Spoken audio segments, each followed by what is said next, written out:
Moriş Solisitör Avukatlık Bürosu kurucularından Yüksek Mahkeme Avukatı ve İmralı Barış Delegasyonu üyesi Paul Scholey, televizyonumuz Medya Haber'in sorularını yanıtladı.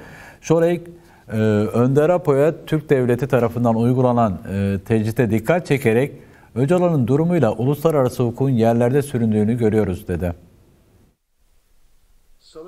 Moriş Solisitör Avukatlık Bürosu kurucularından Yüksek Mahkeme Avukatı ve İmralı Barış Delegasyonu üyesi Paul Scholey, televizyonumuz muhabirlerinden Erem Kansoy'un sorularını yanıtladı.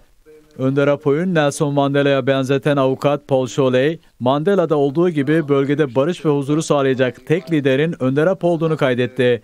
Savaş politikalarında ısrar eden Türk Devleti'nin ise Önder Apo'ya tecrit uyguladığını ifade etti. Solicitor Öcalan's now been in isolation for 22 years.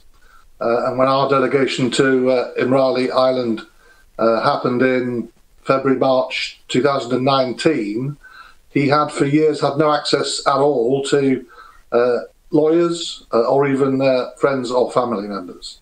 And there was after that time a short period when some access was made available, but my understanding is that for many months now, once again, he's had no access to lawyers, friends or family. That's not only in breach. Türk Devleti'nin tecrit uygulayarak kendi yasalarında aykırı davrandığını belirten Scholey, Önder Apo ile Nelson Mandela arasındaki benzerliğe dikkat çekti. International law, but it's in breach of Turkey's own law, and it seems to me until his isolation, his imprisonment is dealt with, until he's treated fairly and reasonably, then unlocking the Kurdish problem will remain a difficult problem.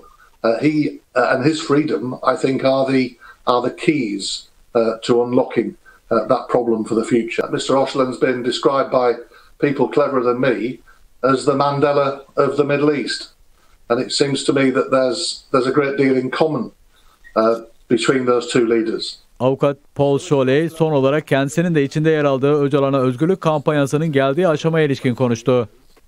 And the Turkish government's continued unwillingness to engage with him and the Kurds in a sensible way. These matters are not reported as they ought to be across international media. So the Freedom for Öcalan campaign, in my view, is an absolutely essential tool in bringing this to wider public attention, and I'm sure when people know more about it, they'll be just as engaged in it as they have been historically with the other great injustices that I've made reference to. Solicitor Öcalan's now been in isolation